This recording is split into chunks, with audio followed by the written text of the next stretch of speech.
Bonjour! Donc, on continue aujourd'hui et on va discuter plus précisément des droites, donc des différentes positions des droites les unes par rapport aux autres. Donc, on dit dans le fond que les droites peuvent être soit parallèles, soit perpendiculaires ou encore séquentes. On se rend compte que, bon, c'est quoi des droites séquentes? C'est des droites qui se croisent. Donc, automatiquement, si les droites sont perpendiculaires, elles sont aussi séquentes parce qu'elles se croisent. Par contre, des droites qui se croisent ne se croisent pas nécessairement à 90 degrés. Donc, ça veut dire que quand c'est séquent, c'est pas nécessairement perpendiculaire, mais quand c'est perpendiculaire, automatiquement, les droites sont aussi séquentes parce qu'elles se croisent. Donc, c'est ça qu'on veut dire par la position relative de deux droites. Donc, on veut savoir les deux droites, l'une par rapport à l'autre, quelles sont leurs positions. Donc, elles sont parallèles, elles sont séquentes ou elles sont perpendiculaires. Donc, c'est les trois mots qu'on voit apparaître ici. On vous dit aussi que dans ce chapitre-là, pour pouvoir comparer nos pentes les unes par rapport aux autres, on va toujours utiliser la forme canonique. Donc, c'est bien important. C'est cette forme-là qui va nous permettre de voir la position de ces droites-là. Et, comme je vous disais tantôt, des droites qui sont perpendiculaires sont aussi des droites séquentes parce que des séquentes se croisent entre elles. Alors, on va commencer plus spécifiquement à parler des droites parallèles. Donc, des droites parallèles, vous savez que c'est deux droites qui sont côte à côte, donc une à côté de l'autre et qui vont jamais se croiser. Mais en fait, si on parle d'un point de vue plus mathématique, on va vous dire qu'elles ont la même pente. Donc, elles sont penchées exactement de la même façon. C'est pour ça qu'elles ne se croisent jamais. Donc, elles ont la même pente. Donc, elles vont être une à côté de l'autre tout le temps. Et là, ben, ça serait possible qu'elles soient effectivement l'une à côté de l'autre, comme je dis, mais elles pourraient aussi être une par-dessus l'autre. Donc, une droite qui serait exactement une par-dessus l'autre serait aussi des droites qui sont parallèles. Donc, le symbole de parallèle, vous le connaissez déjà. Donc, les deux droites sont parallèles si les deux pentes, ici, sont égales. Alors, des droites qui sont une à côté de l'autre, comme nous avons dans le dessin ici, on va dire que ce sont des droites parallèles distinctes. Distinctes qui veut dire qu'on peut les distinguer. Donc, on les voit bien l'une de l'autre. Tandis que deux droites qui seraient une par-dessus l'autre. Donc, toi, sur ta feuille grise, c'est pas évident, là. Donc, on a fait une droite en bleu, une droite en orange. On a essayé de les mettre le plus possible une par-dessus l'autre. Eh bien, celles-là, on va dire qu'elles sont confondues. Donc, on les confond parce qu'elles sont vraiment une par-dessus l'autre. Donc, dans le premier cas, on avait nos pentes, on avait la même pente. Par contre, quand on regarde l'ordonnée à l'origine, qui se trouve ici et ici, ben, ils n'ont pas la même ordonnée à l'origine. Donc, c'est pour ça qu'elles sont distinctes. Dans le deuxième cas, elles ont aussi la même pente, mais quand on regarde, elles ont exactement la même ordonnée à l'origine. Donc, les ordonnées à l'origine sont de même valeur. Donc, on dit qu'elles sont égales. Donc, ça fait le tour de nos droites parallèles. Donc, si tu as deux équations de droite, tu veux savoir si elles sont parallèles, mais tu vas aller voir quoi? Tu vas aller voir la pente. Maintenant, si on a plutôt des droites perpendiculaires, pour les droites perpendiculaires, ce qu'on nous dit, deux droites D1 et D2 sont perpendiculaires si le produit de leur pente, le produit, ça veut dire la multiplication. Donc, si la multiplication de leur pente te donne un nombre qui va être égal à moins 1. Donc, c'est ce qu'on a ici juste en bas. Donc, le symbole encore là de perpendiculaire. Donc, ça veut dire que la droite D1 est perpendiculaire à la droite D2. Et ça, c'est vrai si quand je prends la pente de la première droite, que je multiplie ça par la pente de la deuxième droite, ça me donne moins 1.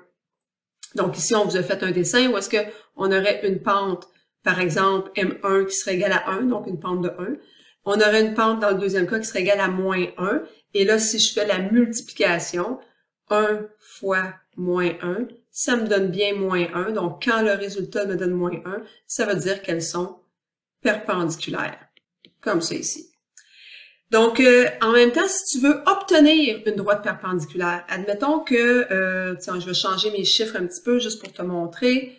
Donc, si je te disais la pente M1 vaut 2 et je cherche la pente de M2, ben à ce moment-là, étant donné qu'une fois l'autre me donne moins 1, si au contraire, moi, ce que je cherche, c'est ce qui est ici, je vais aller faire l'inverse de la multiplication, je vais aller faire une division. C'est-à-dire que si je veux isoler Oups. Donc, si je veux isoler mon M1 dans cette équation-là, ben, je vais aller diviser par M2 de chaque côté. Je vais donc me retrouver avec 1 moins 1 sur M2. Donc, si je veux trouver la valeur de la pente, c'est le contraire que je voudrais, hein? Je veux isoler M2, excuse-moi. Donc, si je voulais isoler M2, ben, je dirais diviser par M1. Donc, la pente de la droite 1. Donc, j'aurais à ce moment-là que la pente 2 serait égale à moins 1 sur 2, donc moins 1/2. Et à ce moment-là, je m'assure que mes droites sont perpendiculaires. Donc, on s'en va à l'autre page. Donc là, on va vous faire des exemples. Moi, j'ai déjà rempli les petites cases en bas, mais on les regardera pas tout de suite, ça sera pas long. Si on veut comparer, ok, des droites, premièrement, qui sont parallèles à des droites qui sont séquentes, ben, ce qu'on sait sur la pente des droites parallèles, ben, on sait que la pente de la première droite doit être égale à la pente de la deuxième droite. On sait que quand les droites séquentes, c'est le contraire. Les pentes ne doivent pas être égales. Si elles ne sont pas égales, automatiquement, on a des droites qui vont se croiser. Mais mes droites qui sont parallèles peuvent soit être confondues ou distinctes, et on a vu que les droites séquentes peuvent soit être perpendiculaires ou non perpendiculaires. Donc, encore là, si on regarde la pente, dans le cas de mes droites parallèles, ben on a M1 est égal à M2, mais dans le cas des droites distinctes aussi. Donc, la pente est la même, peu importe que je sois avec des droites confondues ou des droites distinctes, peu importe si sont une à côté de l'autre ou une par-dessus l'autre, la droite est la même, la pente est la même. Ce qui va être différent, c'est l'ordonnée à l'origine. L'ordonnée à l'origine ne sera pas la même chose dans le cas des droites confondues et distinctes. Si mes droites sont confondues, sont une à côté de l'autre, ben on voit bien que l'ordonnée à l'origine ne sera pas la même. Donc, dans ce cas-ci, B1 est différent de B2. Tandis que si mes droites sont vraiment une par-dessus l'autre, eh bien, j'ai le même B, j'ai la même ordonnée à l'origine. À ce moment-là, B1 est égal à B2. Donc, ça nous permet de faire un petit résumé de ce qu'on a vu sous forme de tableau. Si je m'en vais voir maintenant mes droites perpendiculaires et non perpendiculaires, ben les droites perpendiculaires, ce qu'on sait pour elles, c'est que si je prends la pente de la première, multiplié par la pente de la deuxième, ça doit absolument me donner moins 1. Tandis que des pentes qui sont pas perpendiculaires, ben, quand je fais M1 fois M2, ça va me donner n'importe quoi d'autre, sauf 1. Donc, ça sera surtout pas égal à moins 1, excuse-moi. Donc, le moins 1 est important. Pour l'ordonnée à l'origine, dans le cas des droites perpendiculaires ou non perpendiculaires, quand tu y penses, le perpendiculaire, l'ordonnée à l'origine, ça veut absolument rien dire. Puis dans le cas des droites non perpendiculaires, ben l'ordonnée à l'origine non plus. Fait qu'on va seulement marquer peu importe. Donc, ça nous importe peu. Ça n'a pas d'importance. OK? Ça n'aura pas de rôle à jouer dans le fait que ça soit perpendiculaire ou non perpendiculaire. Et là, pour démontrer tout ça, j'ai fait des exemples que j'ai déjà écrits d'avance pour que ça aille plus vite un petit peu. Donc, je me suis mis deux droites. La droite D1 et la droite D2. Donc, la droite D1, je l'ai mis en bleu et je l'ai mis en bleu aussi sur mon dessin. La droite D2, je l'ai mis en rouge. Tu vois ici qu'ils n'ont pas la même équation. Pourquoi? Mais il y en a une que j'ai marquée sous la forme canonique. Puis l'autre, question de se mélanger un peu ou de faire ça différent, ben je l'ai mis sous la forme générale. Mais sinon, c'est la même droite. Donc, si je prends mon Y ici, puis je fais moins Y de chaque côté, je vais me retrouver avec un 0 ici, c'est ce que j'ai. Puis je vais avoir 2X moins Y, parce que j'ai fait moins Y de chaque côté, puis moins 7. Donc, dans le fond, c'est parce que c'est la même équation, mais sous deux formes différentes. Donc, c'est normal que ça passe vraiment un par-dessus l'autre, que ça va avoir le même B. Hein, l'ordonnée à l'origine est de moins 7, on la voit ici. Et ma pente, elle est positive, donc mon 2 ici, il est positif, donc ça me donne une droite qui est croissante. Dans le deuxième cas, je veux des droites qui sont distinctes. Donc, j'ai fait deux droites ici qui sont parallèles, une à côté de l'autre. Ma droite D1, on voit qu'elle a une pente de 1. Hein, un X, ça fait 1. Ma droite D2, elle a aussi une pente de 1 X aussi. Donc, elles ont la même pente, elles sont parallèles. Par contre, quand on regarde l'ordonnée à l'origine, il y en a une qui a une ordonnée à l'origine de moins 3 ici, et l'autre a une ordonnée à l'origine de 1. Donc, c'est pour ça qu'elles sont distinctes. Donc, elles ne sont pas une par-dessus l'autre, parce que l'ordonnée à l'origine est différente. Donc, je me suis trompée ici. Excusez-moi, j'ai pas fait la bonne chose ici en haut, là. Hein, une chance que je me revérifie. Donc, effectivement, dans le cas des droites confondues, si mes droites sont confondues, Ça veut dire que j'ai le même B, hein, on le voit ici, mon B dans ce cas-ci est égal à moins 7, donc elles ont le même B, le B est égal, excusez-moi. Et dans d'autres cas, on voit ici que l'ordonnée à l'origine, dans un cas, il est égal à 1, dans l'autre cas, il est égal à moins 3, donc ici, je n'ai pas le même ordonnée à l'origine. Bon, on va remettre ça comme il faut. Donc, ça explique nos droites qui sont parallèles. Pour les droites qui sont perpendiculaires maintenant, donc encore là, je me suis fait deux droites, une droite D1, une droite D2. Si on regarde la pente, les deux pentes, on se rappelle qu'elles doivent donner, quand on les multiplie, elles doivent donner moins 1 si elles sont perpendiculaires. Donc, je prends une pente de 5, je fais ma vérification ici, donc la pente de 5. Je prends une pente de moins 1/5, je les multiplie ensemble et ça va bien me donner moins 1. Donc, ça veut dire qu'ici, dans mon dessin, je pourrais venir rajouter un petit carré qui vient identifier que mes pentes ici sont bien perpendiculaires. Dans le deuxième cas, donc je vais avoir une pente de 3, et on le voit bien, hein, parce que ma pente, c'est pour ça que j'ai regardé mon dessin, là. Dans mon dessin, ma pente, elle est positive, donc c'est bien une pente positive qui est croissante, donc une pente de 3. L'ordonnée à l'origine est de moins 1, c'est ce que je vois ici. Dans le deuxième cas, j'ai une pente de 1/3, donc ça aussi c'est une pente qui est positive, mais ça va croître beaucoup moins, donc c'est pour ça qu'elle est plus à l'horizontale un petit peu. Donc une pente de 1/3 avec une ordonnée à l'origine de 2. Alors si je m'en viens multiplier leur pente et que je fais 3 fois 1/3, ben ça me donne pas moins 1, ça va me donner 1. Donc comme ce n'est pas égal à moins 1, ça veut dire qu'elles ne sont pas perpendiculaires, je pourrais pas venir faire de petits carrés ici entre les deux.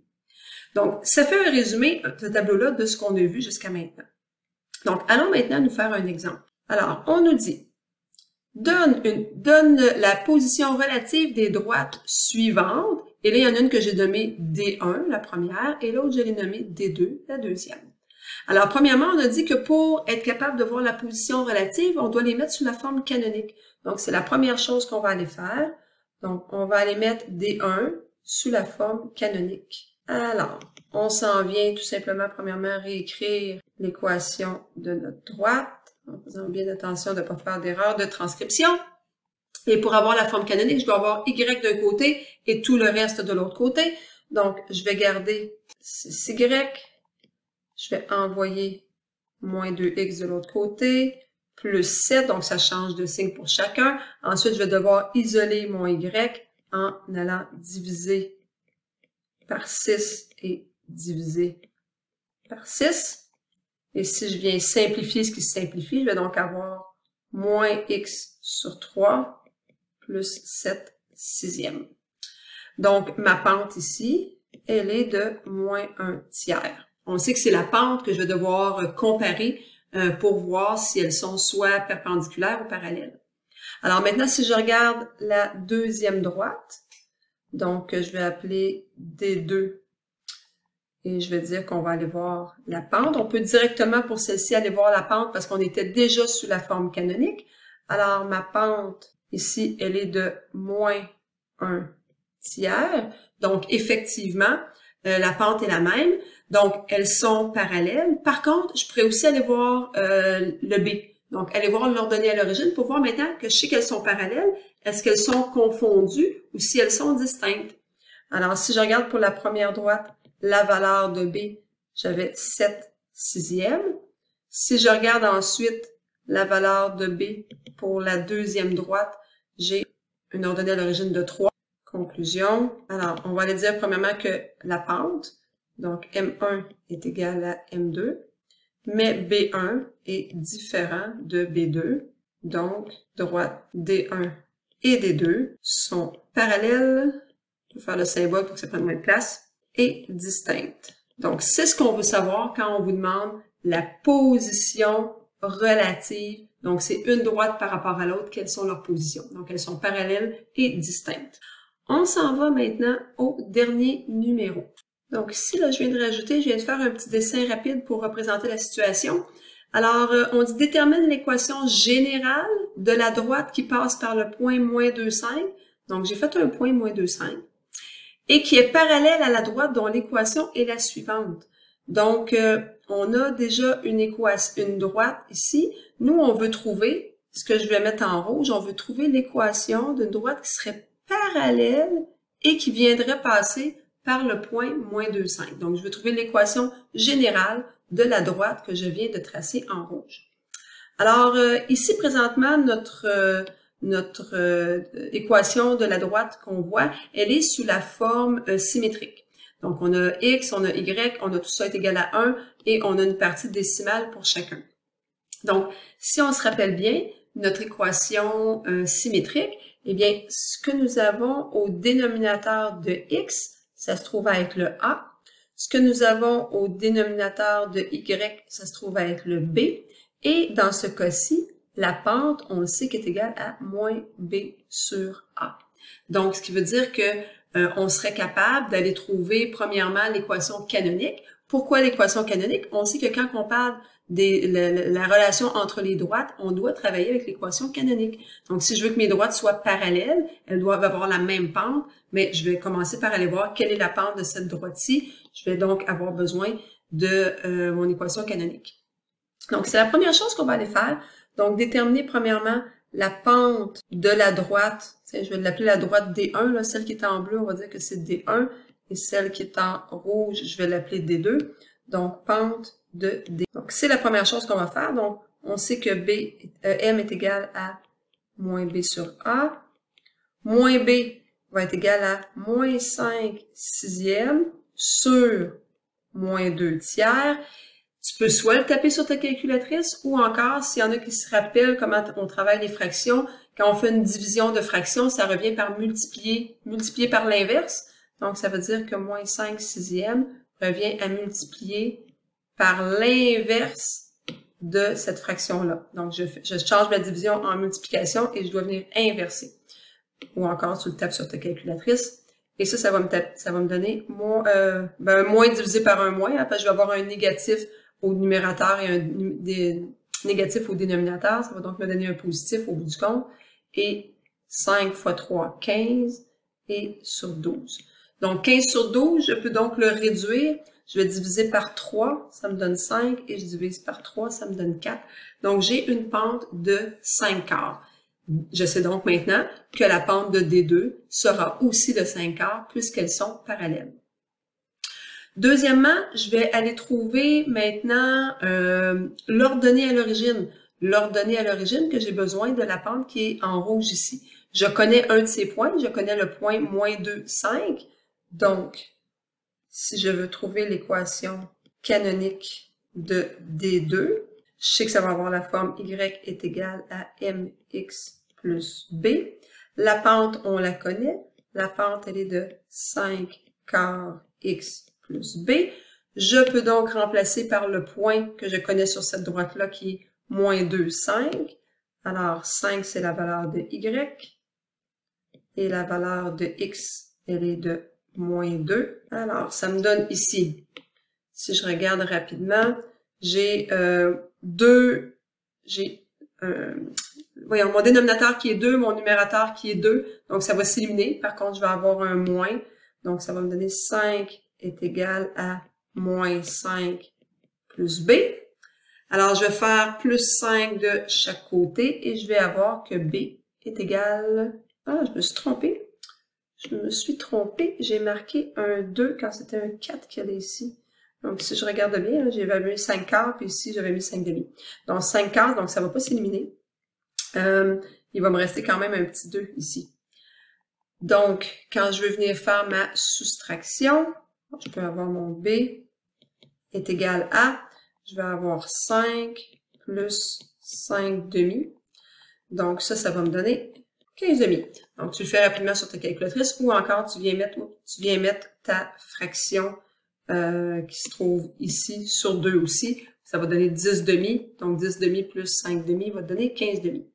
Alors, j'ai la valeur de B. Donc, je peux donc écrire mon équation canonique. C'est ça que je cherchais, là. Donc, mon équation canonique, je vais venir l'écrire juste ici, sera y est égal à 5 quarts x plus 15 demi. Bon, ben, ce qui nous reste à faire, c'est de transformer ça en équation générale. Donc, pour le transformer en équation générale, je dois tout mettre du même côté. Donc, c'est-à-dire que mon y ici, je vais devoir l'envoyer de l'autre côté et m'assurer que je n'ai pas de dénominateur. Donc, la première étape numéro 3, équation générale de D2. Première étape, je vais mettre ça égal à 0. Donc, je vais donc avoir 5 quarts x moins y plus 15 demi. On essaie tout le temps de les mettre dans l'ordre, les x en premier, les y en deuxième et ceux qui n'ont pas de variable en dernier. Et là, tout ce qui me reste à faire, c'est m'assurer de ne pas avoir de fraction. Donc, je ne veux pas qu'il y ait de fraction ici dans mon équation générale. Donc, je vais venir multiplier tout ça. Je te laisse faire la dernière étape, ce sera la question classroom.